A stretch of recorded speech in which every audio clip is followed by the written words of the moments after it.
Colston Lovelin might finally be on the verge of showing everyone why he was a top 10 pick in the draft. With the Bears getting ready to face the Washington Commanders on Monday Night Football, all eyes are turning to the rookie tight end who, up until now, has been a bit of a ghost in this offense. But now that he's healthy and ready to roll, could this be the breakout moment fans have been waiting for? After missing Week 4 due to a hip injury, Lovelin appears to be back at full strength. He told reporters he was never really worried about it being a long-term thing. He said he got over it quickly and was eager to return. And for a guy who's barely been used in this offense so far, that urgency makes sense. We're not talking about a fifth-round project player here. This is a top 10 pick. This is someone the Bears believed would be a difference-maker from day one. And yet, through the first few weeks, that impact has been minimal. Some of that isn't entirely on Lovelin. The Bears already have Cole Kmet, who's been a steady contributor at the position. Rome Odunze has had a solid start to the year, soaking up a lot of targets in the passing game. And then there's Caleb Williams, a rookie quarterback himself, who's still figuring out the NFL speed, timing, and decision-making. There were moments early in the season, like that opening drive against Dallas, where it looked like the Bears were trying to get Lovelin involved. But one pass sailed over his head, another was miscommunicated, and just like that, he was out of the game plan again. It felt like they were easing him into a bigger role, slowly finding ways to get him involved in the flow of the offense. Then the injury hit, and any momentum he had was put on pause. But now, he's healthy. He's practicing. He's fired up. And he might be walking into a very favorable matchup. Looking at Washington's defense, they've been fairly average when it comes to covering tight ends. Through 5 games, they rank 16th in the league in that department. That's right in the middle of the pack. But when you dig a little deeper, the numbers start to get interesting. They've allowed over 320 yards to tight ends already, with 2 touchdowns given up. They're surrendering nearly 15 yards per catch to players at that position. And that's a huge deal because Colston Lovelin isn't your typical tight end. He's more like a wide receiver in a tight end's body. Fast, explosive, and dangerous in space. One tight end who had a field day against Washington was Tucker Kraft back in Week 2. He lit them up with big chunk plays, and the Commanders didn't seem to have an answer. That has to be in the Bears' minds heading into this one. If Kraft can do it, Lovelin absolutely can. Now, when you look at the specific personnel matchups, Washington does have some strengths on defense, but there are cracks in the armor. Bobby Wagner and Frankie Luvu are both aggressive, downhill linebackers. Wagner, at this point in his career, is not the cover guy he once was. Luvu is more of a missile. He attacks the line of scrimmage, plays fast, and hits hard, but in coverage, that kind of aggression can be a weakness. Neither of them is the type of linebacker who can stick with a dynamic tight and like Lovelin step for step down the seam or in space. Then you have the safeties. Nothing scary there either. They've had trouble with communication on the back end, and they've given up explosive plays. Maybe the most intriguing one-on-one possibility is if Mike Sainristil, a former college teammate of Lovelin, ends up matched up against him. Sainristil has been playing nickel for Washington, though he's had to shift outside at times due to injuries and poor play from the corners.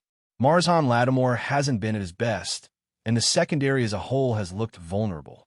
But even if Sainristil is matched up against him, it's not a lock that he can handle Lovelin's size and athleticism. At 6'4", over 240 pounds, and moving like a wideout, Lovelin presents a matchup nightmare for any nickel corner or linebacker who tries to cover him one-on-one.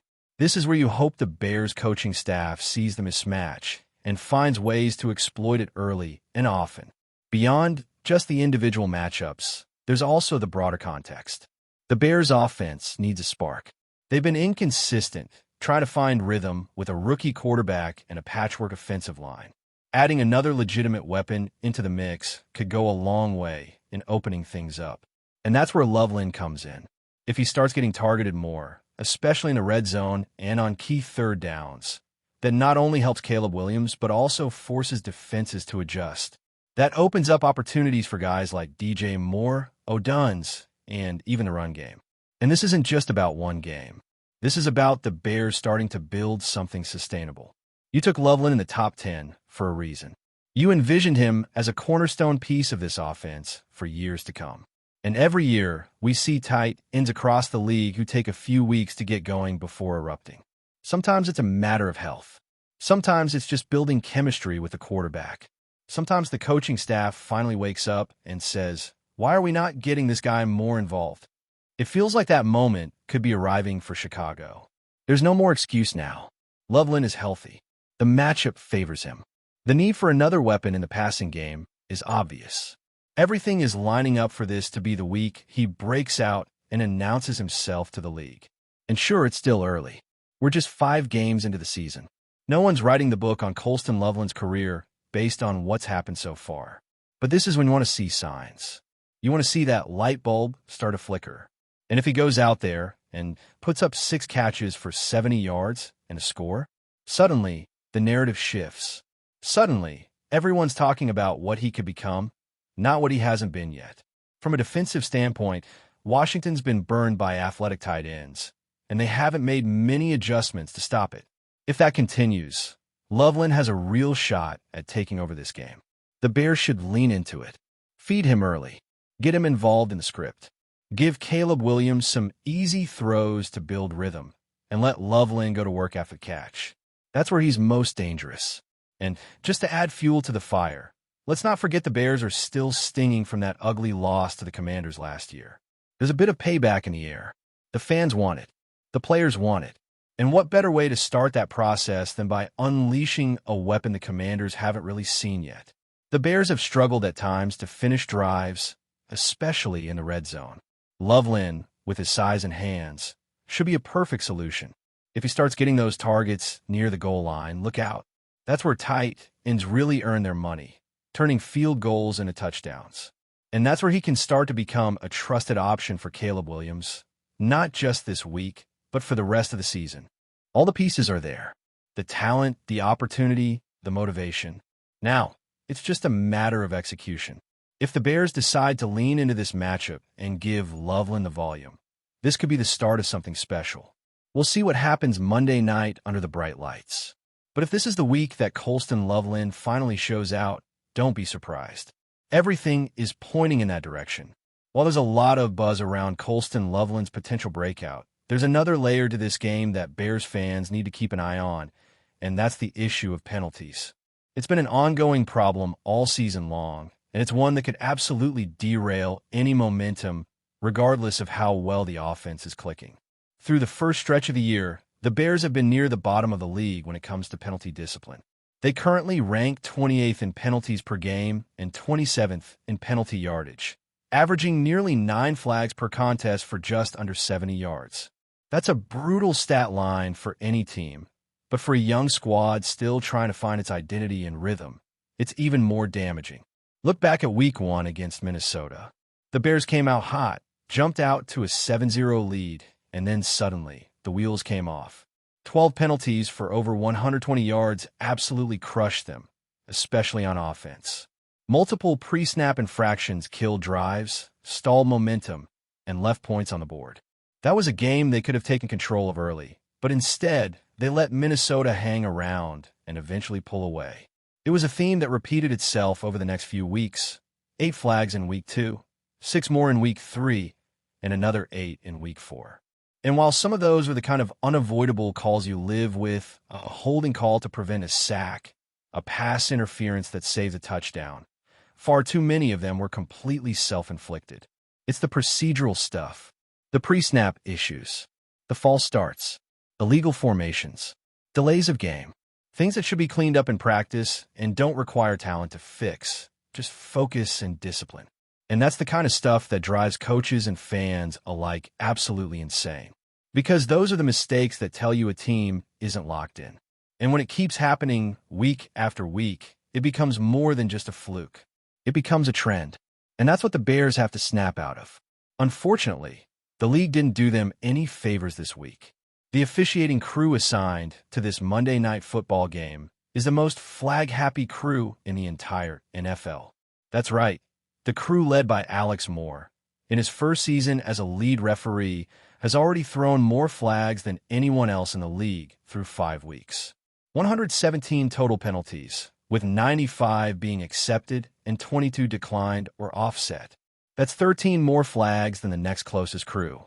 So you can bet they're not going to let anything slide. If there's any kind of contact, movement, or even slight misstep, this group is probably throwing a flag. Now, some fans might say, well, just don't commit penalties, which sounds simple enough, but when you're talking about young players, new systems, and moving pieces on both sides of the ball, it's not always that easy. Offensive linemen trying to time up a new cadence.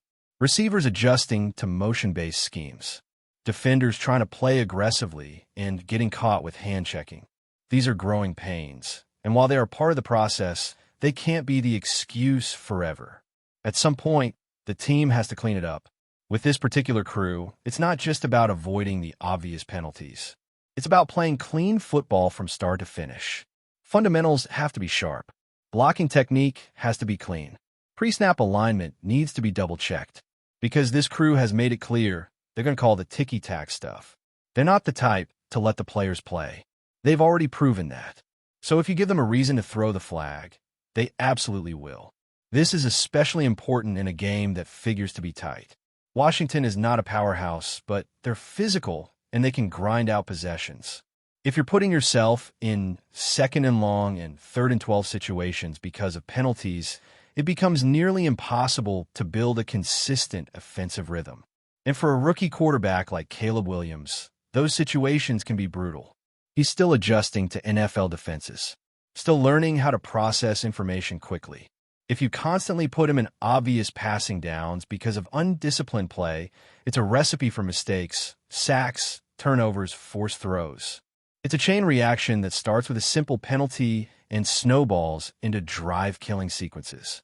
On the defensive side, penalties can be just as devastating. One blown coverage is bad enough, but if it's followed by a roughing the passer flag or a hands-to-the-face penalty that extends a drive, it demoralizes the entire unit. Suddenly, instead of getting off the field on 3rd down, you're giving the opponent new life. You're putting your defense back out there to take another series of hits, and eventually, fatigue sets in. That's how games are lost.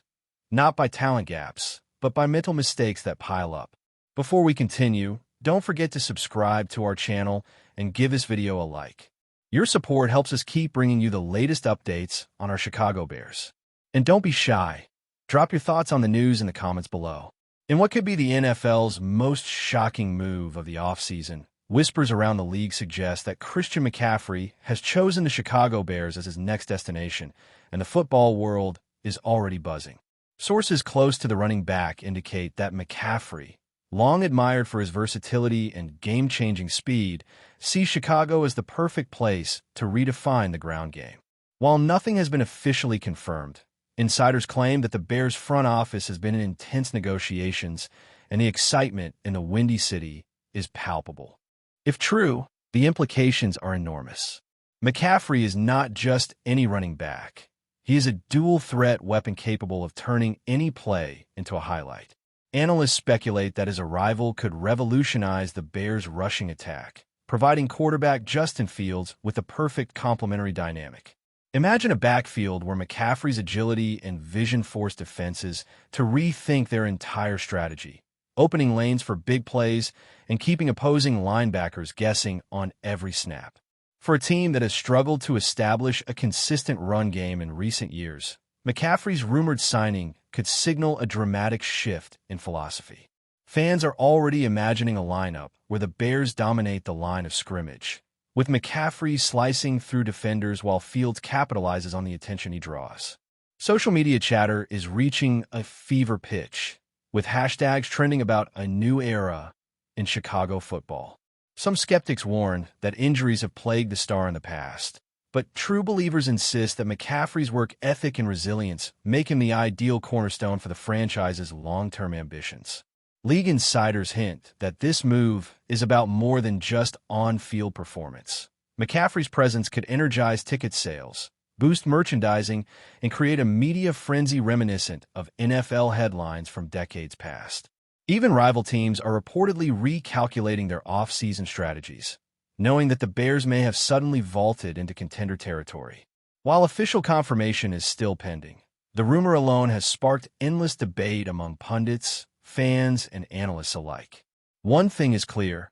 If Christian McCaffrey truly lands in Chicago, the NFL may never see the running game the same way again. That's it for this update. If you enjoyed the video and want to stay updated with exclusive news about our Chicago Bears, be sure to subscribe to our channel and hit that like button. We can't wait to hear your thoughts in the comments. See you in the next video.